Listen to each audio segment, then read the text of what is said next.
Hi, I'm Jeff. And I'm Jack. And we're Tool Farts in the Woods.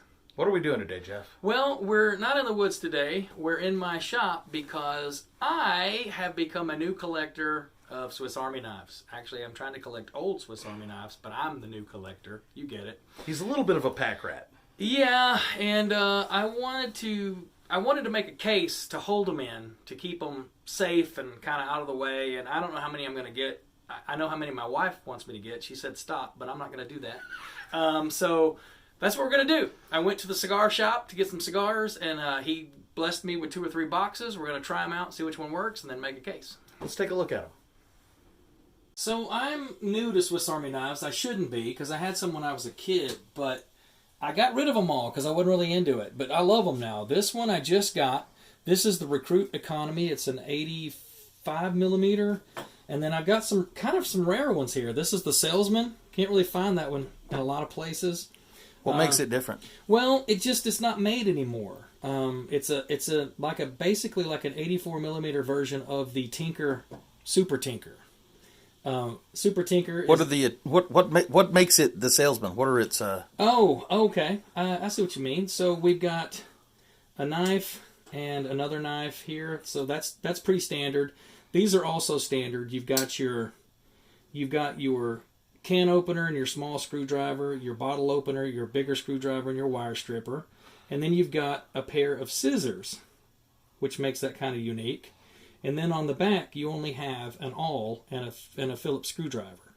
So these are all the tools you would get in the 91 millimeter version. This is a Tinker, but it's the Super Tinker that you would get all these. This doesn't have scissors. Basically, that's scissors, no scissors. Okay.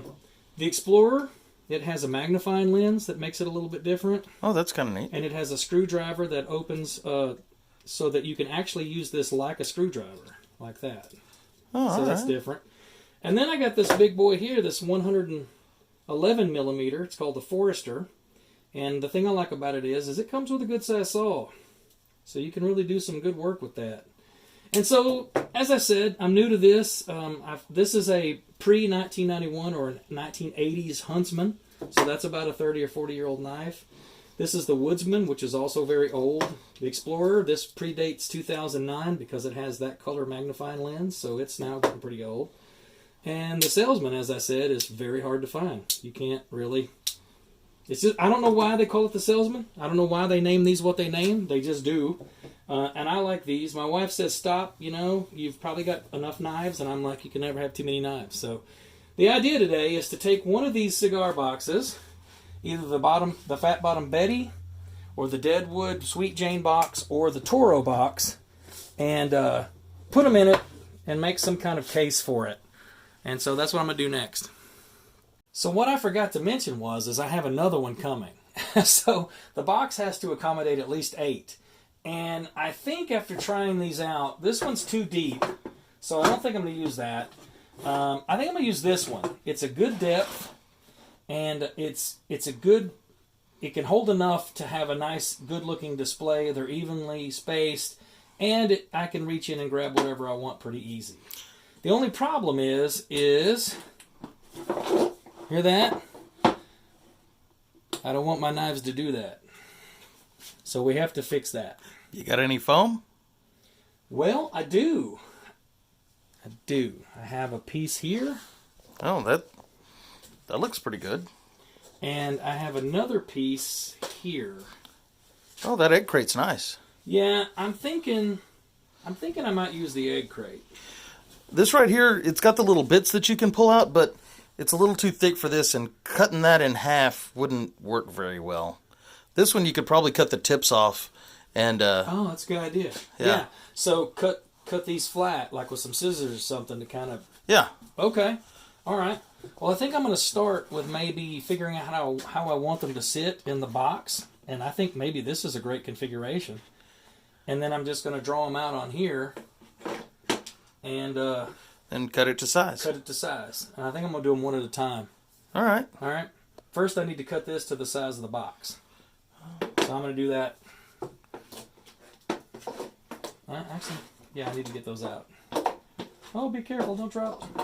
Okay. So, where's that tape measure we had earlier? Hold on. That's just a little, that's 9 1/4 inches that way. And about 5 and almost 6 1/8 that way. So we're going to do about a 9 by 6. So I think that's what I'm going to do first. I'm going to measure that out and then cut it. All right. We'll be back. Here. All right. So It was 9 by 6 1/8. yeah, so this is about 9 here. Wait, let me do this part first. Yeah, make sure you get it square. Yeah. So there's 6. 1/8. Right there, 6 1/8. Yeah. And using one edge to kind of help me keep it square. Wow. Okay. So there's about 9. So this is going to be the size of my square right here. So, Beauty. Rectangle. rectangle, yes, rectangle. All right.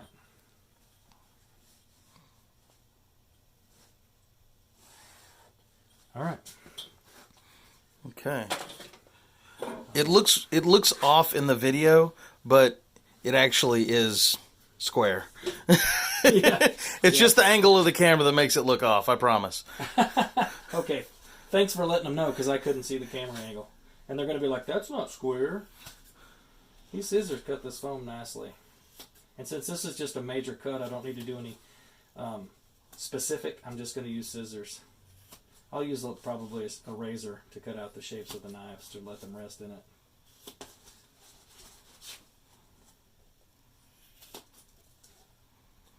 It's hard to stay in the lines. I've heard that before. Any 1989 Batman fans out there? Jack Nicholson. He's cutting up the pictures of... Never mind. Told you I'm an old fart. Is that the one? No, that's not the one. Thank you. You're welcome. I almost was like, I'm going to have to cut this again. That's what I'm here for. All right. So, yeah, it fits. It's a little tall. It's a little tall. So I think after we scrape those off, it's going to fit really well. Flip it over and see how it closes with the... Oh, hey. Hey, that's much better. We'll turn it this way. Well, yeah. And then I'm thinking the knives kind of in the same configuration. Like here, here, you know, just line them up. And I think there'll probably still be room for one more. Yeah. Like that, something like that. Yeah, so, and there'll be room for that Ranger when it comes up there. And you can always use the other boxes if you add to your collection. Which I intend to, but don't tell my wife. So, when we started cutting these out, we realized it was a very tedious process that we saved you guys from, so we just went ahead and cut them out. But then when I put it in the box, I realized I didn't really just want them sitting on the wood. So I've got some scrap foam that I think I'm going to stick underneath it here so that the knives can sit on this foam and then be caressed gently, ever so gently, by the top foam. That makes me feel dirty. Stop it. All right, so I promise this will look okay, guys. I promise. So this is the idea. So now that we've got that, we take this and we set this down, right? Okay. In there, stuff it in there, and then how I cut it out was to fit that one there, and this Recruit Economy here, the Salesman, the two 85 millimeter ones here, and then we got the 91 millimeter ones. So I'll do. So what's the order that you're putting these in? In the order that I bought them, actually, from left to right. So I bought this one just the other day, this one a week or so ago. Then I got this one online. This is the Woodsman. Right after I got this one and a couple of eBay auctions. Then I bought this one, brand new. And this is the very first one that I got at a thrift store that started my whole collection. So that goes, so from left to right is the newest to the oldest. Okay. Right? And that saves me one more space to cut for when the one comes in on Monday. That'll go in there. All right, let's see how it closes and opens. So it closes, I'll be honest, it closes a little tight. I'll probably have to futz with the foam a little bit, but it's very steady. They are not moving at all. Hey, I like it. There they are. So overall, I guess that was easy. Tool farts in the woods.